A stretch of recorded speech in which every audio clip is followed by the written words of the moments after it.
Namaste, Pranam. We rejoice in all the Vedic family of Benares Hindu University, all the great acharyas, professors, vice chancellors. We express our very special salutation and pranam and abhinandam to our Professor Upendra Kumar Tripathi ji, who coordination of events is always very special and it's a great honor to participate. We also like to remember that the late Ashok Singalji always wanted so much to have the Veda Vigyan Kendra in BHU, and it's a great fulfillment to see that this has really happened, and there is a great leadership on it. We have a special gratitude to the Honorable Minister of Education, our Shri Dr. Ramesh Pokharji, whose great efforts for new education and Vedic education are recognized and appreciated in Veda Bhumi Bharat, in Bharat, as well as all over the world. So our salutation and pranam kartaho to him. And of course to our dear Dr. Rajesh Naitani for the opportunity. It is very precious to be in the presence of great acharyas. I was enjoying very much the presentation of Acharya Krishnakant Atriji and his great efforts in the UK. It was beautiful to learn from you and a privilege to meet whenever is possible. And it was great also Acharya Krishnakant Tripathi ji and Professor Satchitananda Mishra ji, all great scholars on Vedic wisdom and making the name of yoga as high as needs to be, because this knowledge of unity of life is the great gift of Veda Bhumi Bharat for the whole world. So thank you to all for the opportunity to address. I'd like to see if it is possible to share a few slides. Let me see if it works well. And let's see, it is okay? It can be seen? Okay? So, Yes, sir. thank you so much. We have been in our university, Maharishi Mahesh Yogi was working to research yoga and meditation all over the world, and at the moment more than 700 studies and publications has been done in about 215 universities and in 30 countries, showing the value of this incredible wisdom that India offers to the whole world. Maharishi was very much looking to connect all the Vedic knowledge and classify the 40 aspects of the Veda, where yoga is considered as part of the Upangas with, Karma Mimamsa, Vedanta, Nyaya, Vaisheshik Sankhya, and showing that Veda, it is the basis of yoga. Professor Tony Nether, that we had at the beginning in the commencement of this precious event, explain and research with Maharishi if these Vedic aspects were found scientifically in the human physiology. And it was very, very appealing, and it was very, very important to find that he found that every of the 40 aspects of Veda, they can be found in human physiology. And in structure and function. That means that if you have so many books and so many sutras in the structure of a Vedic text, the same parts and the same number of functions and members will be found in the human physiology in a mathematical coordination, not just random, but systematically. And that discovery is a great discovery of the great knowledge that Veda is at the very, very deepest root of knowledge of every kind. And that's why yoga was found in the four lobes of the human brain. And when we study this, when we study yoga and we study the Samadapati or the Sadhana, or Vibhuti or Kaivalya, we found it located to the different functions of the human physiology, and in exact number of sutras, in exact number of functions.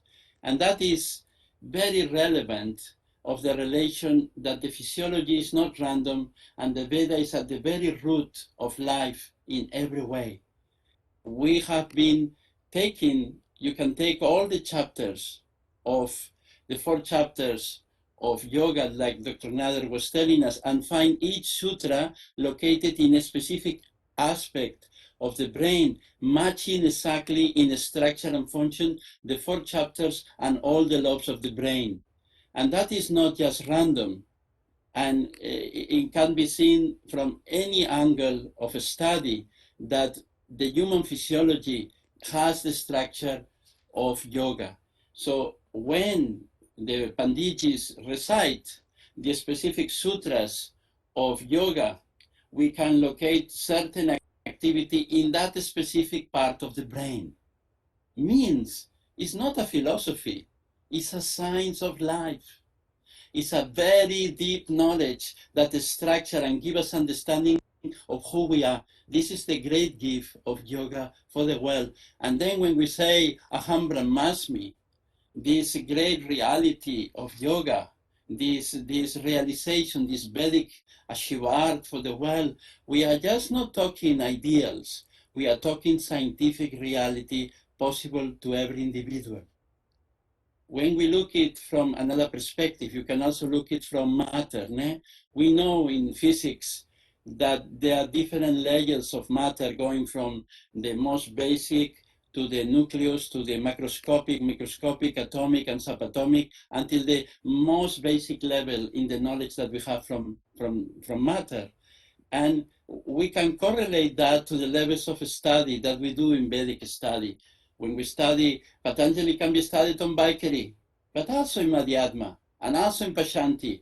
And basically, his Kaivalya is para, is the knowledge. And that reality we can see happening in the different levels of thinking, in the surface thinking that we experience.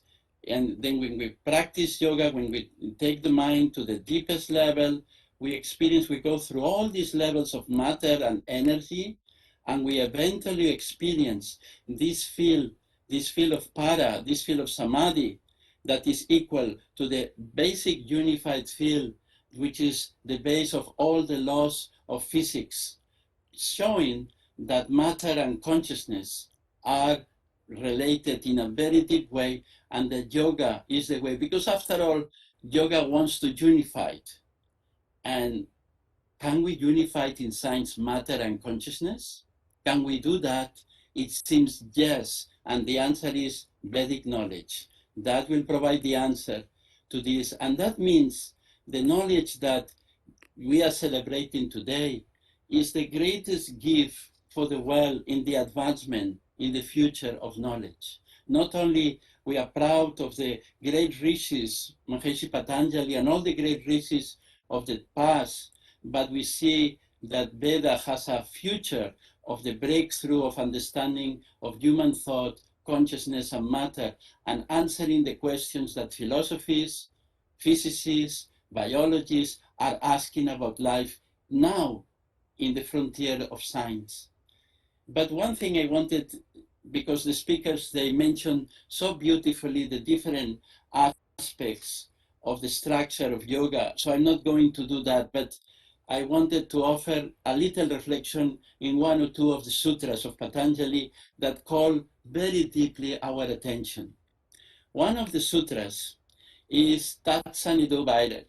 It is in the second pada of the Yoga Sutras, and it says, wherever there is yoga, hostile tendencies are eliminated. Meaning, wherever yoga is practiced, shanti is around, people is more peaceful. What we see in our world today is great social stress. Stress gets accumulated in so many ways. Health issues, like our pandemic, has created a new level of stress in society. Mental health, impact, anxiety, economic stress, family levels. All those creates in society different behaviors that they are negative or destructive, because tension is accumulated and is not being able to be released. And yoga has its role in doing that, because what we have seen is that the human brain, when experiences a state of samadhi, when we look into the electroencephalogram, the brain becomes very orderly. And when a number of individuals together, they experience that state of transcending. We have done that study with transcendental meditation, a very simple technique to experience samadhi.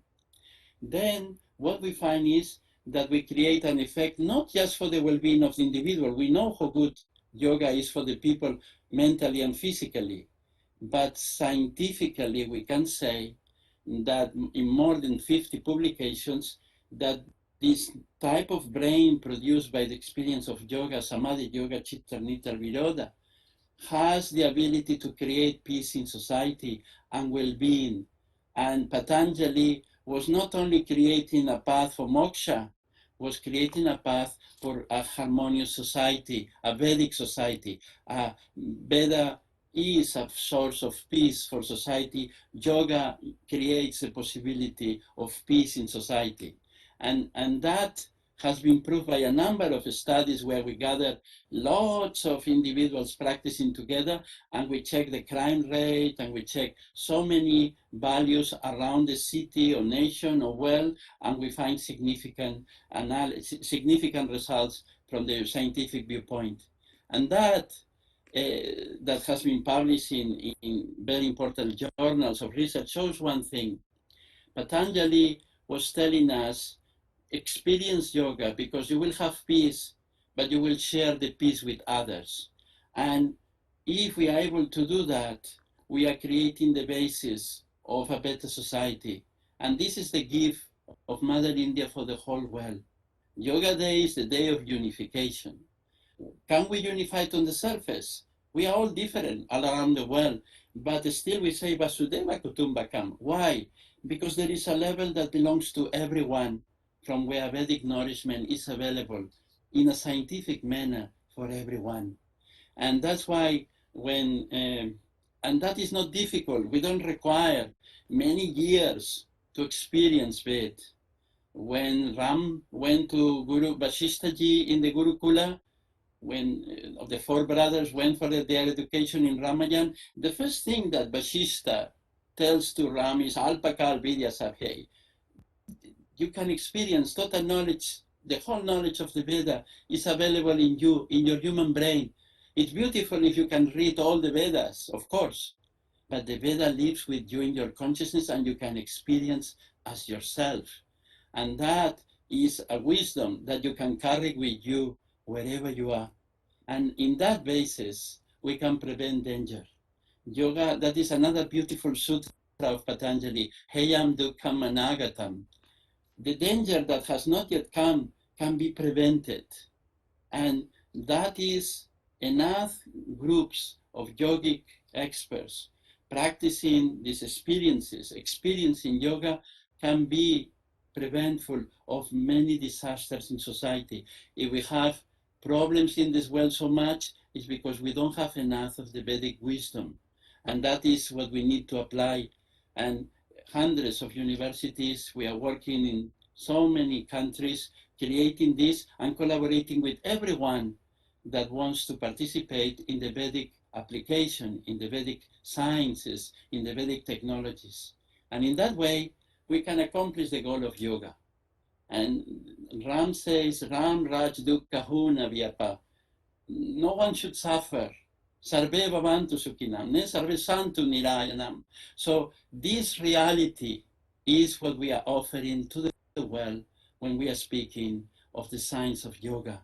And as you see, whether you look from physiology, whether you look from physics, whether you look from sociology in a scientific way, the Vedic knowledge is the greatest technology, and yoga unifies this possibility for everyone. So I just want to give thanks to all of you for the opportunity, and to say that let's make this available to everyone. Let's research it, let's study it, let's apply it, and let's together live the ideal of being united in a world that could be made beautiful with the great gift of the great rishis of India that they gave this for the whole world. Thank you so much. Koti Koti Pranam. Namaste.